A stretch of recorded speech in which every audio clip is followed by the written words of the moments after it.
경연녀는 못된 집사의 귀싸대기를 날리는 범한의 당찬 모습으로부터 시작합니다. 부당하게 얻어맞는 하인들을 위해 친히 폭력을 행사하는 이 장면은 어린 시절부터 범한이 어떤 성격을 가진 인물인지 보여주죠. 범한은 장님 오죽에게서 무술도 배우고 어머니에게서 물려받은 진기도 열심히 수련하다가 어느 날 독을 잘 다루는 선생이 찾아와서 의학까지 사사받는 천재적인 애입니다. 장님 오죽과 함께 남주로 온 범한의 출생은 아직 비밀에 쌓여있지만 어른 목소리가 아기 안에서 울려 퍼지는데 뭔가 범상치 않습니다. 과거 어떤 일이 있었길래 범한은 어른의 영혼이 아이의 몸에 살게 된 것일까요? 경연년의 세계관은 계속되는 빙하기를 겪은 인류가 거의 사라진 이후에 미래라는 SF의 틀에 놓여 있습니다. 범한의 몸에 들어있는 어른의 영혼은 영문은 알 수 없으나 현대에서 미래로 이동했죠. 경연년의 서사는 몸을 움직이지 못하는 불치병의 환자가 꾸는 꿈이고 그가 범한의 영혼임을 드라마 초반부터 밝힙니다. 그렇기 때문에 주인공 범한은 현대의 관점에서 바라보고 그가 다시 태어난 세계는 그 시대의 관점으로 보는 이중의 관점으로 경연년을 본다면 좀 더 흥미롭게 시청하실 수 있겠습니다. 드라마는 무거운 플롯으로 나가지 않고 불치병 환자가 꿈꾸는 세계를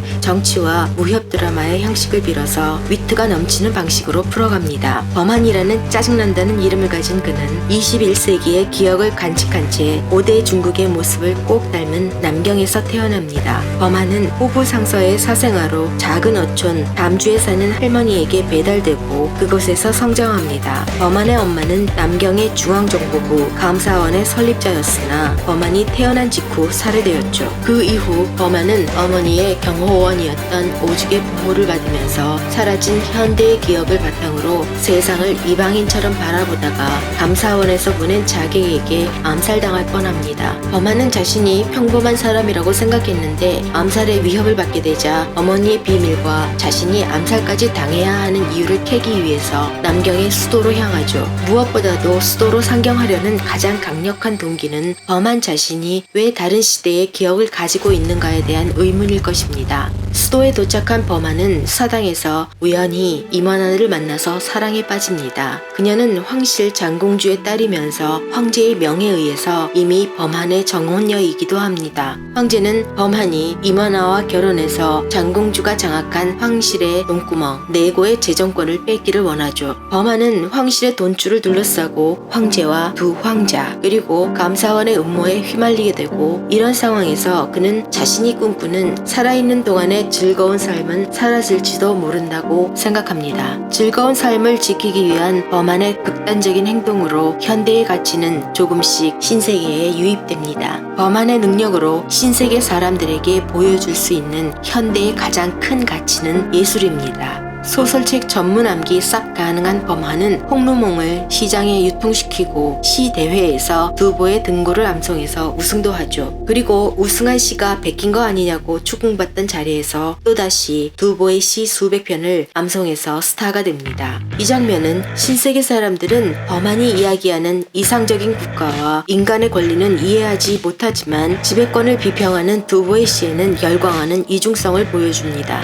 황제는 두보의 시를 듣고 범한의 천재성에 눈이 휘둥그레집니다. 그런데 두보의 시를 듣고 그 정치적인 의미를 모르지는 않았을 텐데도 그냥 넘어가는 이 여우 같은 황제는 범한의 미친 암기 능력에 놀란 것이지 그 시들이 어디서 왔는지는 이미 알고 있다는 데는 의문의 여지가 없습니다. 이후 이어진 감사원 장면에서 황제가 범한의 출생의 비밀을 어느 정도는 꿰고 있다는 것을 암시하기 때문이죠. 범한이 시성 두보의 시를 완벽하게 암송한 후 감사원에서는 이상한 상황이 벌어집니다. 범한이 읊은 시들이 기록에 없으니 그를 시성으로 등록해도 된다는 황제의 허가를 얻는데 이 느낌은 감사원에서 망해버린 구세기를 참고해서 선택적으로 역사를 만들고 있다는 것이죠. 경연녀는 SF를 바탕으로 서사를 이해해야 하는 부분도 분명히 있는데 감사원이 그 부분일 것입니다. 감사원의 비밀은 구세계와 신세계를 잇는 다리일지도 모르고 황제도 이 다리에 한 달이 걸쳤다는 생각이지만 어떻게 걸쳤는지는 이유는 시즌2에서나 알게 되겠죠. 범한이 닥터 후가 아닌 다음에야 경연녀는 무협이 가미된 정치 드라마입니다. 구세계의 가치와 신세계의 가치 중에서 어느 것이 더 나은 것인지 현대를 사는 시청자는 이미 자신만의 답을 골랐을 것입니다. 어떤 정치적인 상황 아래에서 살고 있느냐에 따라서 왜 그 답을 골랐는지 그 의미도 달라지겠지만요. 이와 관련해서 주인공 범한이 결핵을 앓는 연인에게 늘 하던 말, 피를 토하고 또 토하면 습관이 돼서 괜찮을 거라는 말은 어이가 없지만 현대 중국에서는 이것이 어떤 의미일까요? 범한은 자신이 속했던 구세계의 상식과 완전히 어긋나는 병국의 법과 질서에 점점 분노를 일으킵니다. 그러나 살해당한 호위무사가 죽은 개 취급당한다든지 정치가 사람 위에 서는 사건들 속에서도 신세계 사람들은 피를 토하고 또 토해서 습관이 된 것처럼 무언가 잘못되었다는 생각조차 하지 못합니다. 범한은 이걸 뒤집어 엎고 싶은데 말이죠. 남들 모르는 지식이 좀 넘쳐난다고 해서 신처럼 번개로 인간을 때려잡을 수는 없기에 범한은 평범한 인간으로서 나름대로 정의 실현이라고 생각하는 행동을 실천하기 시작합니다. 그런데 그 방식이 사적 보복이라든지 여론선동과 같이 현대사회에서도 환영받지 못한다는 것이 함정이죠. 근본적인 수준에서 범한은 신세계 사람들과 다를 것이 없습니다. 범한은 현대의 지식을 바탕으로 신세계 사람들이 수준 떨어진다고 생각하는 오만한 남자입니다. 신세계 사람들은 간단한 인간의 권리도 모르고 자신이 모두 이것을 바꿀 수 있다는 식으로 행동하죠. 범한도 점차 신세계에 사는 사람들처럼 법모술수에 익숙해져가고 세계를 바꿀 생각이 여전히 있긴 한지 의심스럽기까지 합니다.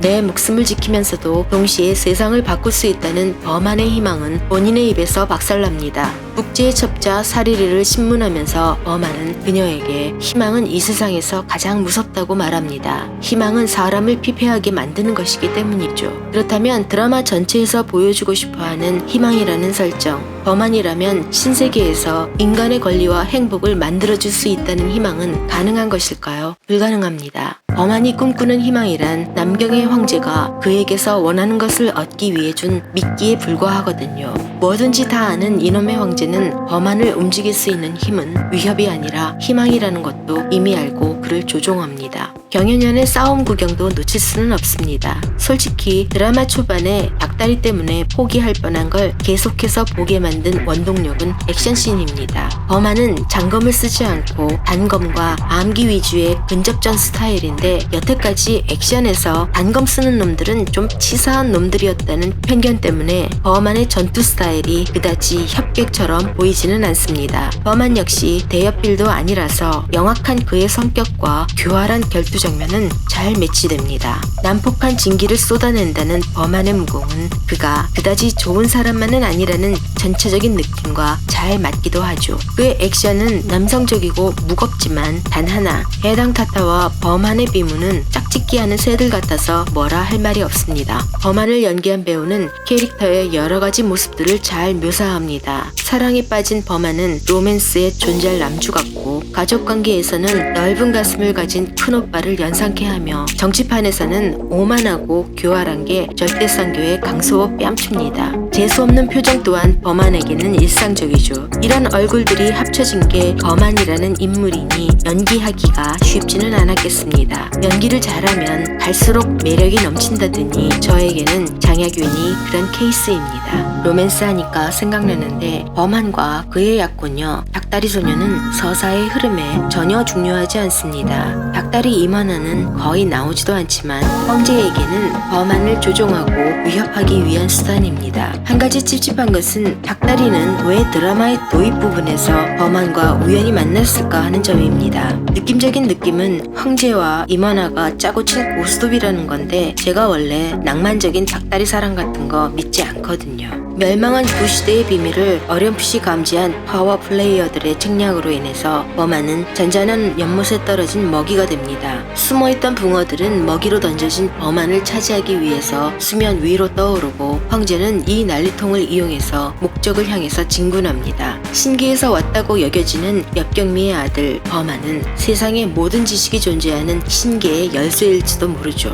황제와 감사원의 원장 진평평은 신기의 비밀을 찾아서 범한을 대상으로 길고도 긴 계략을 준비합니다. 범한이 엽경미와 남경 황제의 아들이라는 사실은 드라마의 스포일러도 아니며 숨겨야 할 사항도 아닙니다. 시청자는 이미 범한이 신세계 사람이 아니라는 것도 알고 황제의 아들이라는 것도 이미 알고 있습니다. 그러니 황제가 자신의 아들을 두고서 꾸민 계략들이 어떤 효과를 가져오는지 봅시다. 황제와 진평평의 20여 년에 걸친 계획 속에서 범한은 장기판에 조리됩니다. 그런데 황제와 진평평이 범한을 중심에 두고 꾸민 여러 가지 계획들은 성공을 하든 실패를 하든 어느 쪽이든 상관이 없습니다. 그들의 계획은 실패와 성공, 모든 가능성을 염두에 두고 짠 판이기 때문에 범한에게는 빠져나갈 구멍이 없다는 거죠. 영악한 범한조차도 그 자신이 타깃이 되어서 생긴 사건들이라는 것을 거의 눈치채지 못하고 자신이 정의에 불타서 임무를 수행하고 있다고 착각합니다. 아무것도 모르는 범한의 활약으로 황제와 진평평은 찝찝한 것들을 제거할 수도 있었고 주변 국가와 괜찮은 거래도 틀 수 있었죠. 그러니까 황제와 진평평은 배트맨이 죽든 슈퍼맨이 죽든 상관없이 어차피 이득을 보게 되는 렉스 루터들과 같습니다. 범한의 엄마 엽경미는 황제와 진평평이 이렇게 치사하게 나올지 짐작한 바가 있었는지 범한에게 편지를 남깁니다. 세상의 비밀은 그녀가 기거하던 태평별원에 있으나 그 문을 열든 열지 않던 그것은 범한의 선택입니다. 금기의 문에 관심을 끈다면 범한은 평범하고 행복한 삶을 살다 가겠지만 그 문을 연다면 범한의 비밀이 밝혀지기 때문입니다. 이것이 주관식 문제일지라도 찍어본다면 금단의 문은 범한의 일장춘몽이 끝난다는 것이겠죠. 아니면 범한 주연의 트루먼 쇼일까요? 영악한 범한일지라도 자신의 이용 가치를 깨닫지 못했지만 이왕 발 담근 거 그는 경국과 이웃나라 북제의 정치적인 음모를 하나씩 짚어갑니다. 범한이 황제와 진평평 못지않은 책략가라는 것은 북제에서 언빙훈을 구해내기 위한 작전에서도 드러나는데 그를 구하기 위한 포인트는 북제 금위위의 대장 심중을 몰락시키는 것입니다. 심중은 일단 포로 교환 상대인 언빙훈을 못살게 굴고 살려보낼 생각도 전혀 없으니 악역이며 범한처럼 교활하기도 한 놈이지만 구와는 또 다르게 충성심에 가득 차 있고 충성심은 그에게는 빛나는 명예와도 같습니다. 이 명예욕이 너무나 커서 북제의 황제가 그의 충성심을 의심하게 만드는 범한의 계략에 제대로 걸려듭니다. 황제와 진평평이 범한을 두고 벌인 장기적인 계획에 비한다면 범한이 북제에서 벌인 이 계획은 레벨이 낮은 거라고 볼 수 있습니다. 만일 심중이 예상과 다르게 행동했다면 범한의 계획은 그대로 쫑났을 것이기 때문입니다. 황제와 범한 가운데 누가 더 우세한지 촉각을 곤두세울 것까지는 없긴 합니다. 범한이 마음 놓고 날뛸 수 있었던 것은 황제와 진평평이 범한의 든든한 뒷배경이기에 가능한 일이었거든요. 범한이 아무리 상대적인 지식이 넘쳐날지라도 세상 돌아가는 것은 혼자서는 불가능합니다. 드라마에는 범한 말고도 독특한 인물들이 대거 등장합니다. 범한을 도와주는 사람이든 죽이려고 혈안이 된 사람이든 간에 그와 붙으면 화학공장이 마구 활성화돼서 터지기 직전이 되죠. 물론 닭다리 임원하는 케미가 제로이므로 제외합니다. 범한과 로맨스급 케미를 보이는 인물은 왕개년입니다. 똥손으로 그린 지도를 범한에게 팔아먹더니 사건만 터지면 왕개년이 등장합니다. 측근에서 도와주는가 싶으면 뒤통수를 치고 역시 범한의 편이 아닌 놈이었다고 생각하면 또 반전이 생깁니다. 적당히 속물이고 적당히 의리 있고 가족이 가장 큰 가치인 남자. 별로 매력적이게 들리지는 않지만 범한이 가장 가지고 싶은 평범한 삶을 왕개년의 삶으로 보여준 것이겠습니다. 아기 때부터 범한을 보살펴준 오죽은 희노애락 같은 감정 없고 원하는 것 전혀 없습니다. 하나도 보이지 않는다면서 다 부는 이상한 장님 오죽은 범한과 함께 엽경미가 남긴 트렁크의 열쇠를 찾아다니죠. 기억을 잃었다지만 오죽은 엽경미를 거의 신흥 교주급으로 묘사합니다. 엽경미는 온갖 지식도 전파하고 중생을 구하려고 자신을 희생하셨답니다. 그렇다면 엽경미는 왜 중앙정보부 같은 감사원이나 만들고 거대한 물을 축적했을까 의문이 듭니다. 모든 사람이 평등하고 행복하게 사는 세상을 만들고자 했던 건 다 개뻥? 엽경미가 세상을 더 나은 곳으로 만들려는 생각에서 전례 없이 제도적인 변화와 기술적인 발전을 시도했다고 칩시다. 하지만 감사원이나 황궁의 내고는 그녀의 이상과는 전혀 다른 현실적인 것들이니 엽경미는 모순에 빠져버렸고 이를 돌이키려다가 암살당한 것으로 추측해 볼 수 있습니다. 현실에서 유토피아는 불가능하다는 것을 보여주는 인물이 엽경미죠. 엽경미와 범한을 제외한다면 경연녀는 등장인물의 이상과 현실을 분리시키지 않고 일상생활의 도덕처럼 밀접하게 결합시킵니다. 감사원 원장 진평평과 국제의 심중 그리고 언빙훈이 그 대표적인 케이스이죠. 범한의 경우는 9세기 이상의 함무라비 법전을 덧댄 인물로 세속적인 인물에 가깝습니다. 그는 아주 자연스럽게 사적 보복을 일삼기도 하고 또 자신의 최종 목표가 잘 먹고 잘 사는 것이라고 입에 달고 사니까요. 국제의 스파이로 잠입했던 언빙훈은 범한과 함께 남경북으로 갑니다. 초반에 언빙훈의 칼만 보여주더니 드라마가 거의 끝나갈 무렵 마침내 얼굴이 드러나는데 언빙훈을 잡는 카메라 각도가 아주 가관입니다. 지레짐작으로 언빙훈은 지금까지 등장했던 인물 가운데서 정말 상상하지도 못했던 인물이 아닐까 생각해봅니다. 범한의 동생 범사철이라든지 아니면 왕개년이라든지 카메라는 정수리 쪽으로부터 시작해서 뒷모습을 보여주다가 얼굴 쪽으로 클로즈업하죠. 샤오잔입니다. 카메라가 잡는 목표는 언빙훈이 아니라 샤오잔이었습니다. 이 장면에서 얼마나 많은 그의 팬들이 소리를 질렀을까 상상이 갑니다. 언빙훈은 다른 세계에서 온 범한과 사상적으로 대비되는 인물이죠. 두 젊은 남자는 범한이 신세계로 떨어진 후 경험했던 가장 근본적인 문제에 관해 토론합니다. 국가의 질서와 안정이 최상의 목표라는 언빙훈. 물론 국가가 최우선이라는 이상을 가진 인물은 언빙훈이 처음은 아니며 그는 경연연의 모든 국가 이상주의자들의 대표입니다. 그러한 언빙훈에게 범한은 질문을 던지죠. 국가의 질서와 안녕을 위해서 다른 선을 희생시킬 수 있는가?